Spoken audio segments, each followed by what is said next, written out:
Thank you for listening to the opening statement with Joe Shannon. You can find us on the internet at shannonlawgroup.com or telephone our office at 312-578-9501. Have a terrific day.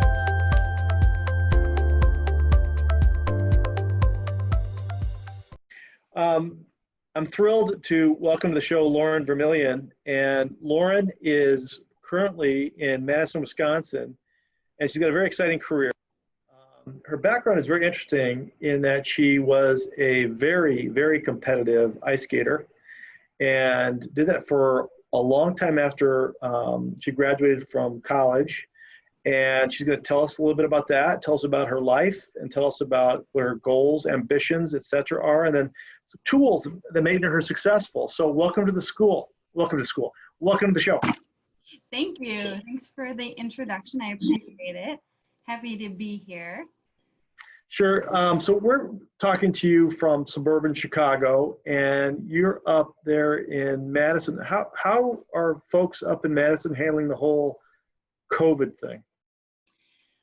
Yeah, probably similarly to a lot of other areas of the country, I would say.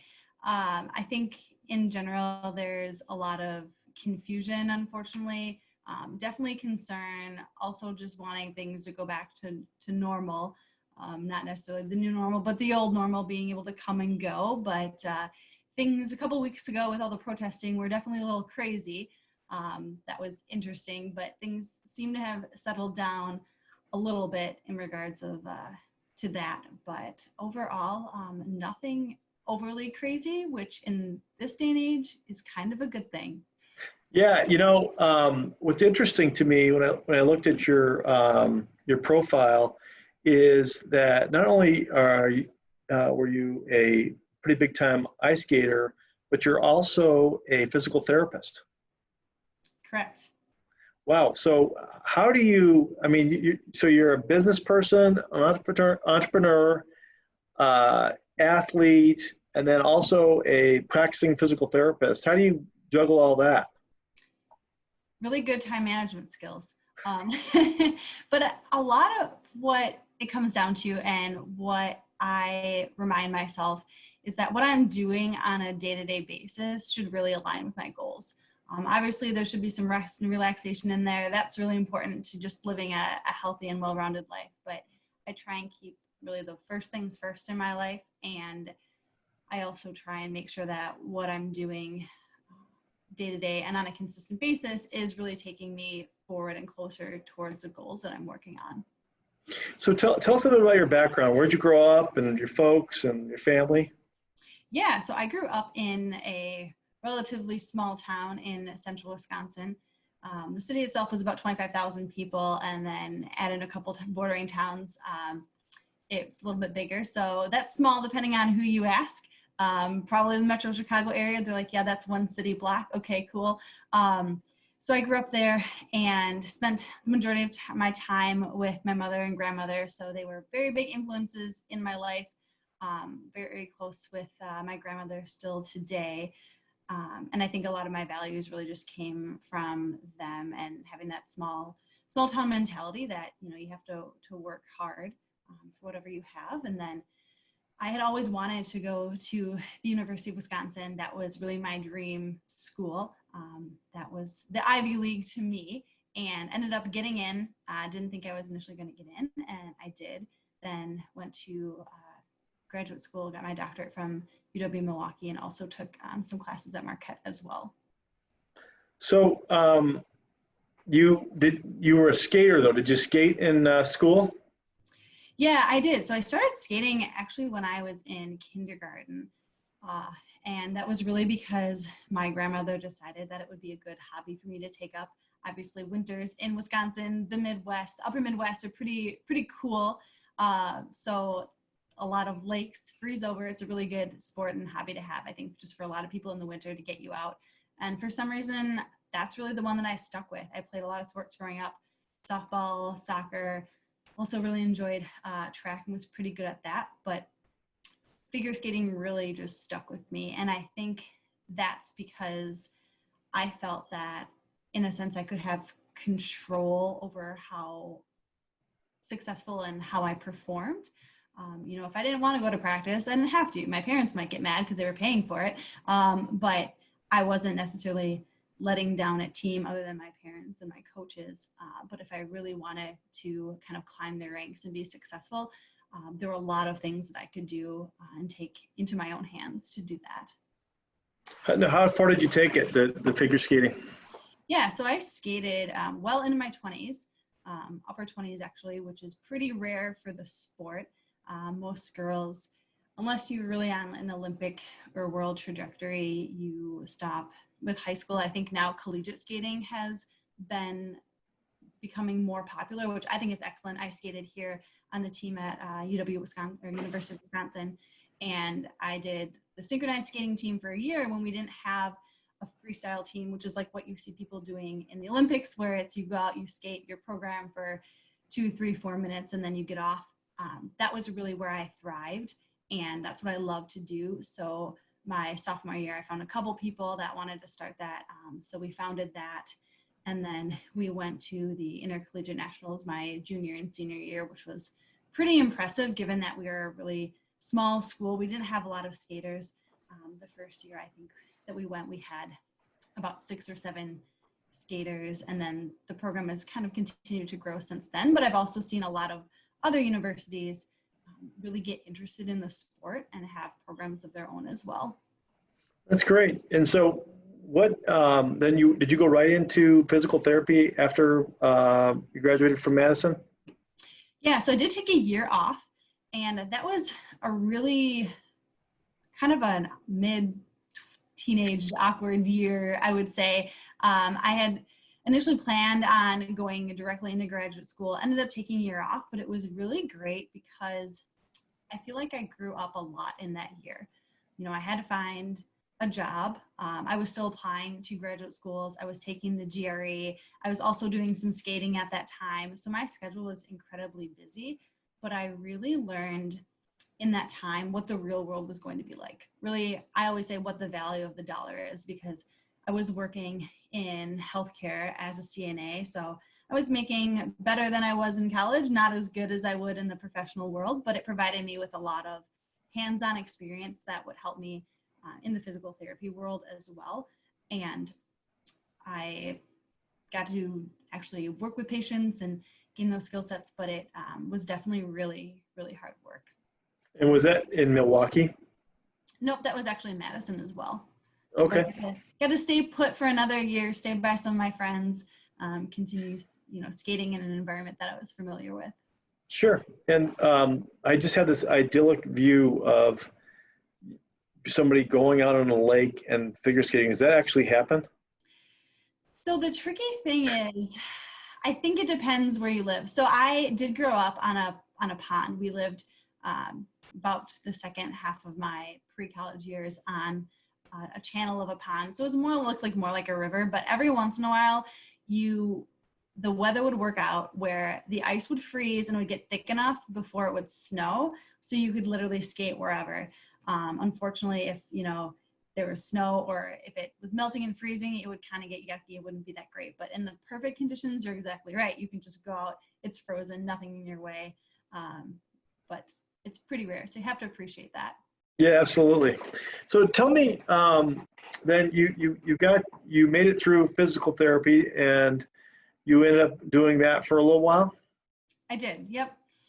So I graduated and I worked in a bunch of different settings, different environments, which I thought was really great for my career because it allowed me to get a really comprehensive picture of the healthcare system, how a patient, if they, for example, get admitted to the hospital, the therapy that they receive there. If then, for example, they go to a nursing home, how the therapy differs there, what the purpose of that is versus the hospital. And then ultimately, if they then go and have outpatient therapy, like a lot of folks do, especially older adults. Yeah, so I saw on one part that were you at in Wheaton, Illinois for a little while? Or was that wrong? No, so I did an internship with Wheaton Franciscan. Yeah, is that up in Wisconsin? Yeah, that was in Wisconsin. That was in the Milwaukee area. Yeah, because they have an unbelievable. It's called Marion Joy Rehab Center here. It's like there's the one downtown, which is unbelievable, and then they have Marion Joy, which is one of the best in the world too. So same people run it. But the one thing that I've noticed about physical therapists is how strong you have to be, like physically strong. I mean, do you find that true? You do, yeah. Actually, yesterday I was working at the hospital, and unfortunately, there was a gentleman that had a not even a large person that had a fairly severe stroke. And the human body, when they're not able to help a Yeah. lot, when someone's not able to hold themselves up a lot, they're pretty heavy. So I definitely got a good workout. So in a sense, it's good because I get a good workout, but you can end up being pretty tired at the end of the day. It's a very, very fast-paced environment, even if to patients it doesn't seem like it always is. Yeah, I hear a lot of younger people. They say, "Oh yeah, I want to be a physical therapist." They think they're going to be the physical therapist for, Chicago Bulls or Bears or whatever. And it seems like to me the more common job is either doing it outpatient or doing it in a hospital setting or doing it in a nursing home. And it would seem to me that to be a job where you better really love the clinical environment and really love to help people, because it's hard work. Yeah, it is. If you want to get more into those roles, I think like you're right that a lot of students go and they say, yeah, I want to work in, outpatient orthopedics with a professional sports team, and that's great. I had that in mind too. In Yeah. some capacity, I always thought I would end up in outpatient orthopedics, and I did do that for a while, and I did really enjoy it. I thought that I had wanted to work with athletes too because they were very similar to myself. That's actually what drew me to the Yeah. position. But to get into those positions, it's very competitive. You have to keep doing certifications and keep learning and keep studying, publish papers, all these different things. And that's great because not only does that improve you as a clinician, it also moves the field forward. But I don't think that's necessarily the direction that everybody wants to go. I know when I finished school after going to college for 7 years, PT school is year round as well. So you don't even get summers off. I personally just needed a little bit of a break before I dived fully into something else like that. All right. So you made a pivot from the physical therapy world to the business world. How's that going? It's going great. I've really enjoyed it. It's funny because the real reasons that I got into physical therapy are also the same ones that I really enjoy what I do right now. I was really drawn to physical therapy because I liked helping people. I liked athletics, which you don't necessarily get so much in the business world, but you can still be competitive in certain ways. I consider myself to be a really competitive individual, but I also like building a team around myself and who I'm working with. Even though figure skating's a individual sport, you really have to have a strong team supporting you. And in our business teams as well, we have that. And just building that camaraderie, working towards goals together, also improving your own interpersonal skills and communication to bring that over to your team and help everyone grow is really pretty rewarding for me. So tell me about it. What did you do when you decided, hey, listen, I want to do something other than being a physical therapist. Show me the thought process that you went through and then how it ended up. Yeah, that's like the $1 million question. Everyone kind of wonders like what you did what and then went to what. Yeah. So for me, there was a lot of factors that went into it, but I've always enjoyed surrounding myself with people that are more successful than I am and people that I can learn from. And I've had a variety of mentors through my life that have stretched me and pulled me to do different things. And I saw their work-life balance. I saw their lifestyle, and they were just really people that I wanted to follow. And I've always been someone that's also wanted to learn and continue to grow, diversify myself.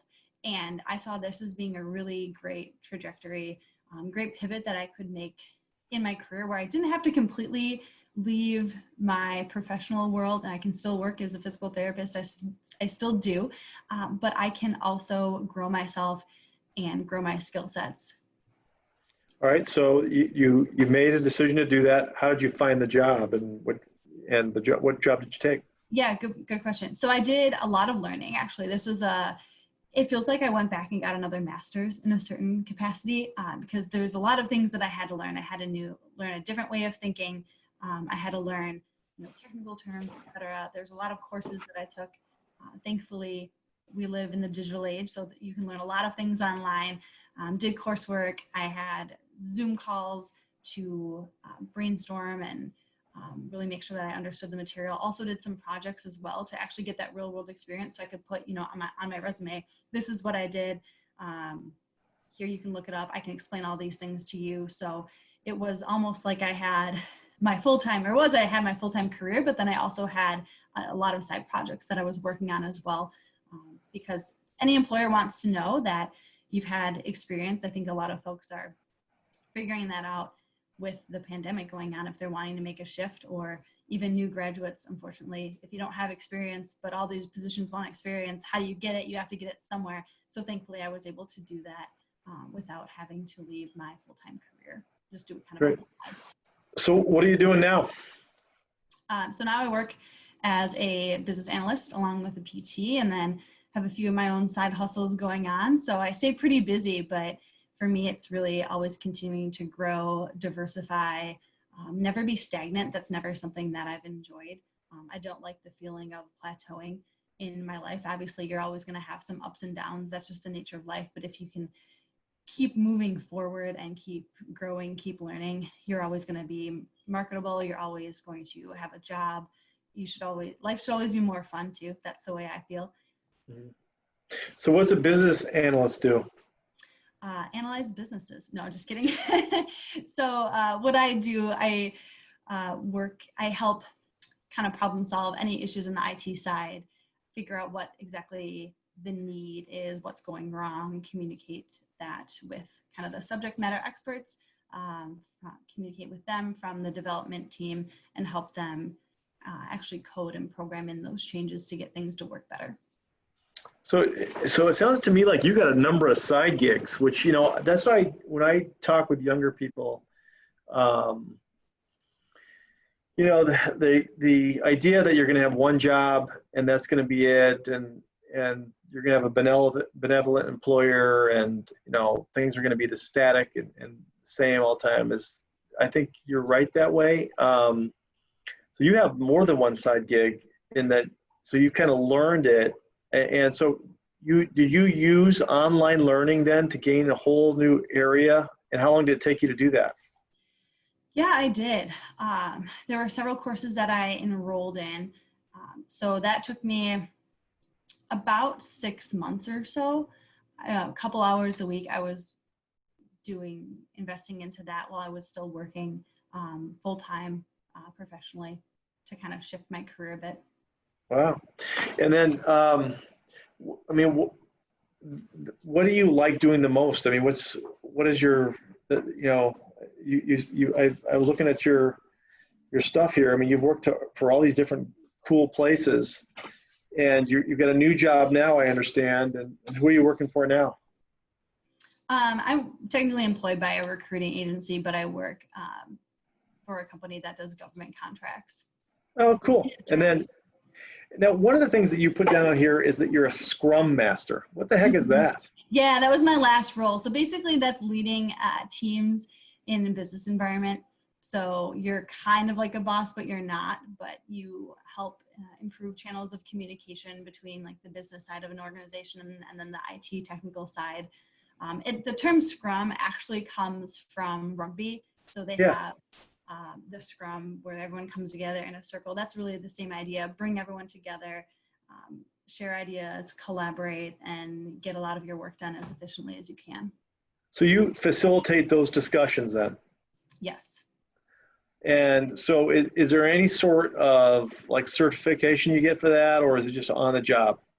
Yeah, there are a lot of certifications you can get. I have what's called the Professional Scrum Master 2 certification. So you have to learn and take a test to do that. I also have a product owner certification that I just finished a little over a week ago, to maybe move into that role at some time as well. Well, that's cool. I've never heard of a Scrum Master before. We, at our law firm, we have this thing called our daily huddle, which we come together and we talk about our day, what we're going to do tomorrow, the next day. but it seems like yours is a little bit more intricate than that because it's usually probably with a bigger company. Yeah, so there's a small team. Typically, Scrum teams are about 7 people, usually 5 to 9, depending on the organization, depending on the experience level of everyone that's in a team. Okay. It can So vary. what's next? You got all these side gigs going. What's coming up? That's a good question. Well, I'm really excited to focus and learn the role that I have now and just provide a lot of value. I see myself eventually down the road potentially moving back into a Scrum Master position. I am pretty entrepreneurial and really enjoy that role. So I have big goals to start some of my own nonprofits and give back. For me, time is really the most important thing in life. I mean, life is really short. You never know how much time you're going to have, unfortunately. So being able to create more of that in my life to be able to then sow and invest in the lives of other people as well. So that's kind of a generic answer, but I feel like there's so much good in the world people can do when they have that combination of time and money. And that's really what I see myself doing. Yeah, so it sounds to me like, I'm just, formulating this in my mind, is that there's already a Lauren Inc. And so you're already a consulting firm, and you can consult on so you consult already on physical therapy because you're always got a hand in that. You're consulting as a Scrum Master. You're consulting with, liaisons between IT and the businesses. So you've got all these skills, and then you're also we're a competitive figure skater.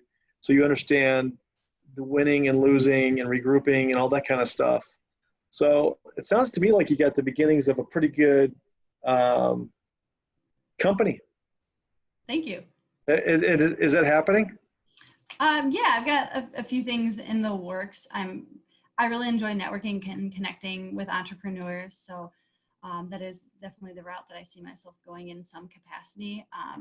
I know some really successful entrepreneurs, but for me, I've always wanted to have that good career, but build something outside of that, because I feel that in the 21st century, especially with things going on like this pandemic right now, Yeah. that you have to have more than one stream of income. It's really great to have a good career. I'm a big proponent of that and giving to an organization, but also being able to do something for yourself, grow that on the side and scale it to be something that you can just have more choice in life.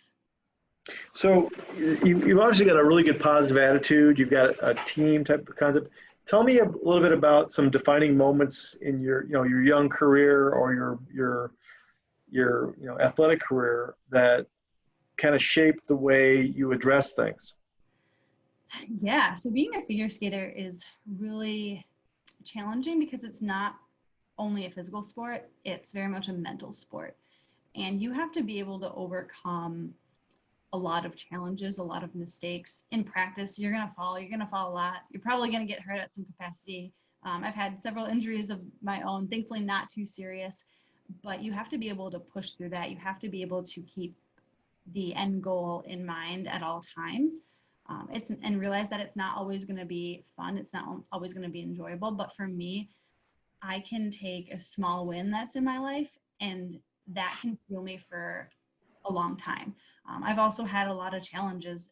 Going through graduate school is not easy, but whenever I'm in a situation, I try and think about that situation in relation to others that I've gotten through. So for example, all 3 years of graduate school and not an easy time period. I'm sure you can relate. A lot of late night studying, a lot of hard work, but somehow you do figure it out and you get through it. And not to rest on my laurels, but I remember that. I think back, okay, like I did this, I got through that exam, I got through the boards, I got my license. Like in skating, I've done this jump before, I've competed at this level before, I can get through the next thing in life. Well, that's good. Yeah. How about some people in your life that you mentioned your grandmother? Who are some folks that have had, inspiration for you throughout your young career that you point to and said, hey, listen, that person really set the bar for me? Yeah, definitely my grandmother. She's always been in my life, very close to me. Always wanted to, I think, give to me in the capacity or in relation to the things that she didn't have. So she grew up on a farm. She's 97 years old now. So I can't even imagine what it's like to live back then, and just imagine the things that she's been through. But she's always a really hardworking woman. My mom too, my family definitely tried to help me the best that they could and provide for me the best that they could, but they also worked really hard, and that's a characteristic that I've carried through. My mom once told me, she probably doesn't even remember this, but she told me once that, you know, if someone ever gives you an opportunity, take it, because you don't know when you're going to get another one. And that's something that I've really held on to, and maybe it's allowed me to get my hands in too many things or take on too much at sometimes, but it's also allowed me to be really open to new experiences and trying new things. And from every experience that I've had, I've always gained something. I've always learned something about myself, which is really powerful. I, you know, want to keep growing who I am and myself. I've also had a lot of different figure skating coaches throughout the years. I'm really thankful to my last one, Amy, who helped me pass my senior freestyle, because that was a challenge that was a very long time in the making, and I really needed somebody that was really going to push me and not allow me to make any excuses for myself. But also I felt that, you know, we really had that team partnership, and that I also wanted to be really accountable to them. I knew their time valued. I wanted to fight for her time. I wanted her to know that she was investing in me, and I was going to take her time seriously, and I was going to do my best to apply what she was teaching me, even if it was really uncomfortable, because in life you don't get anywhere if you're not willing to step outside your comfort zone and kind of go through those growing pains. Professionally and academically, I've had a lot of mentors as well that have not only just stretched me clinically or professionally, my knowledge, but how am I learning about myself? How am I improving my communication skills, my leadership? And a lot of those success principles are not things that can easily be taught in the classroom, especially now so many things are online, especially with COVID-19 and this pandemic, but learning how to really communicate with other people, and that's going to help you in your professional world and professional field as well. What, are you reading any good books? I am. Right now, I'm reading a book by Tony Robbins. I recently just started it, Awaken the Giant Within. Yeah. I'm reading that one. I really recently enjoyed reading Successful Women Think Differently. I'm trying to read a book a month this year. The one I'm on now is really pretty thick, so I've got a lot to do to accomplish that this month, but we'll get through it. But I've always loved reading, and I think that I can read a book many times and take something different away from it each time. Yeah. I'm a big fan of reading, you know, a lot of books, and you know, even if you don't agree with, you know, with everything they say, try to pick one or two things out of there. You know, that's always a nice thing. And you know, I try to read some business books just to understand how some of these folks did what they did, Yeah. and how they get motivated. So yeah, I always like to ask guests, you know, what they're reading. So that sounds good. So Yeah. Mr. Robbins is we did a thing at this last marketing event I was at. They had somebody from one of the guys that does some of these walks, like it's called a fire walk. Have you heard of that before? I haven't. These guys walk along hot coals, and you know, a big line of people that do this, and then Okay. all sorts of things. And it's like crazy. It's, you know, absolutely nuts. And you know, I won't ruin the, you know, how it works, but it was very interesting. It challenges, basically your belief in yourself and all that types of stuff. So how have you handled setbacks that you've had, Lauren? I mean, the one thing that I think is good for kids that are in athletics is they learn to win, they learn to lose. And, you know, the first couple times you lose is really hard. And eventually you learn to learn and you learn how to win and to lose gracefully. Right. And so that's kind of, you know, for me, you know, being an athlete, I always wanted to win every race, and I didn't. But I learned near the, middle to end part of my career is that if somebody beat me, I'd be the first to congratulate them, because the number one thing I would say at the line every single time was that I would never have an excuse to why I lost or whatever, because that's demeaning the opponent, demeaning the whole race, et cetera. Is because, if you had a side ache, everybody has something like that every now and then. If if the guy was, whatever, something happened, your shoe fell off, don't come and say that. Just go up to the person and say, hey, you did a great job, thank you. Have you handled setbacks? Yeah, well, first of all, I think that's a really great perspective to have, because I think a lot of people would blame why they didn't win or succeed on some outside circumstance versus maybe their own training, or like you said, maybe if someone's had a side ache. I've had them before, and it's like, for me, I can't get rid of it until I stop running, which you can't do in the middle of a race. So it's just, you have to suck it up and push through. One thing from my childhood that I think helped a ton with being able to overcome failure or not quitting was just that my parents never let me quit something mid-season. They would always make me finish it off. So whether that was a soccer season, a softball season, committing to somebody, they wouldn't, just because it got hard, I didn't like it, whatever it might be. My friends wanted to do something on Thursday nights when I had to be someplace else after school. I didn't have that option. So I had to push through. And that didn't happen too often to me, but I think especially in those awkward teenage years, that can really be a distraction for a lot of kids. And there were times I would just really get frustrated when I didn't win because I thought I deserved it because I put the time in. When I was skating, I was getting up and skating before school, skating after school, skating until 10 p.m., Saturday mornings, Sunday mornings sometimes. But it really took a lot of maturity and growing up. And that was one area that was a big struggle for me, was acknowledging that sometimes somebody else is better than you, and that's okay. But I realized that maybe by being a little bit stubborn, that eventually it would be me that was winning. And now, if I go out and would do a skating competition and someone would beat me, I would, the inner competitor in me would want to win. I'd want to get out there and do it again right away and just prove them wrong. That's just me. But I think it shows a lot of maturity when you can acknowledge someone for succeeding. And I think you can learn from that experience when you're not successful, how you can be better, what you can learn from yourself, what you can learn from your competitors, and a lot of just tenacity as well. Well, tell me, so this figure skating, most Americans watch it once every 4 years. They like the Olympics, and they're just befuddled by the whole judging. And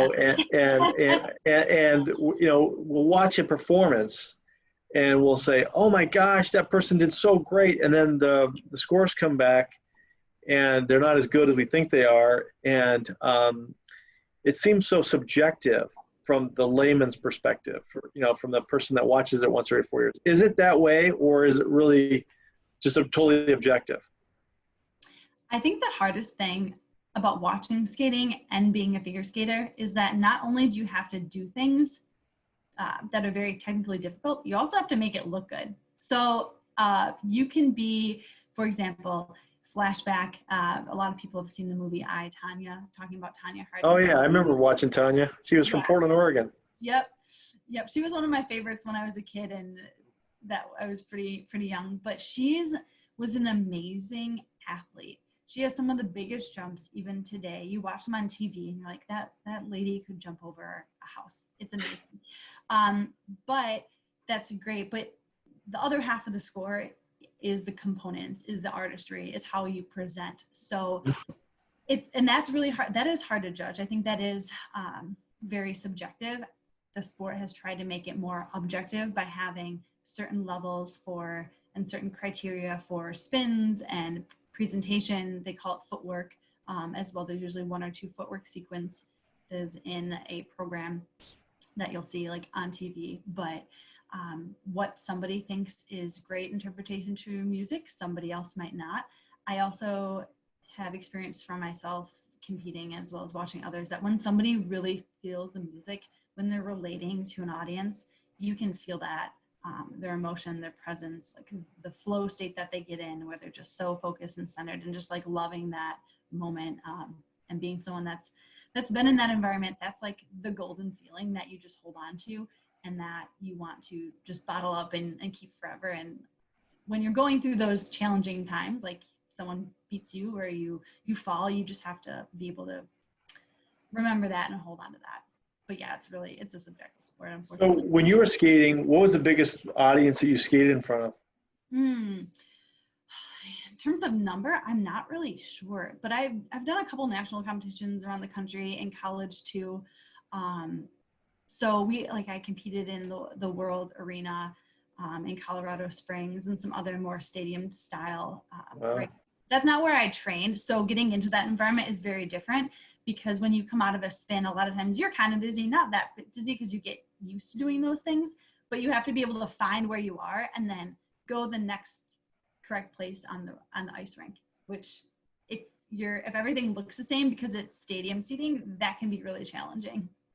I can't believe that you guys don't get so dizzy going around and around in those tight spins that you guys do.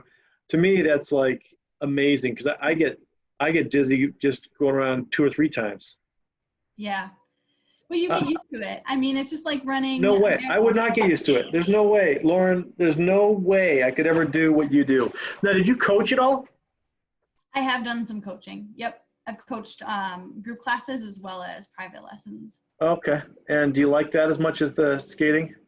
I do like it. I think for me, I've always been really goal oriented. So I like getting out there and doing it. And especially if someone says, I doubt you can do that, or I don't think you can do that, I will try my best to prove them wrong. Maybe not that same day, because if you're skating and you're learning a new jump, odds are you going to get it the first day? No, it might take you almost a year to accomplish a high level jump, but I'll prove them wrong. But when I'm in a coaching environment, I love helping somebody achieve their goals and working with them, empowering them to embrace that it's going to be challenging, embrace that it's going to be difficult, uncomfortable, but also instill in them that just because they can't do it now doesn't mean they never can.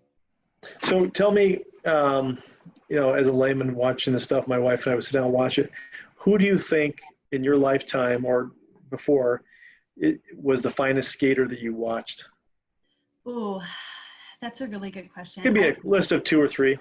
Okay, so Michelle Kwan, for sure. She not only had a lot of longevity in the sport, which you don't see very often, but she also had the heart and the soul. You could see it with her performances.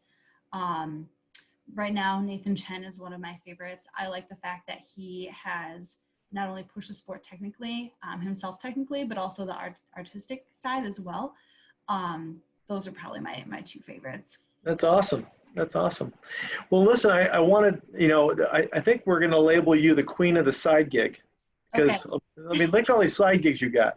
You're a physical therapist. You coach. You'll coach say some billionaire says, hey, listen, I want you to come help coach my daughter, and we need you because we want to have a good attitude, we want to have a healthy lifestyle, all that kind of stuff. You'd take that call, wouldn't you? I definitely take it. Yeah. I mean, it would, there's a few things depending, but yeah, no, I do love coaching the sport for sure. Yeah. So you've got all this stuff going, and there's just no way that you're not gonna have an interesting life. So I really appreciate you being on the show. And I think we've learned a little bit about how never to ever stop growing and keep pushing and getting to where you want to be. So thank you so much for being on the show, and hopefully we'll catch up with you in a year or 2 to see where you're at. Sounds great. Thank you so much for having me. I appreciate it. Sure. All my best. Hi, this is Joe Shannon. I'm a lawyer, a husband, a father of 6 kids, and I also host a podcast called Opening Statement with Joe Shannon. Please consider listening to our podcast on YouTube, Spotify, and Apple, and any other folks that host podcasts. Just Google Joe Shannon and podcast, and you'll find it. I hope you enjoyed the show.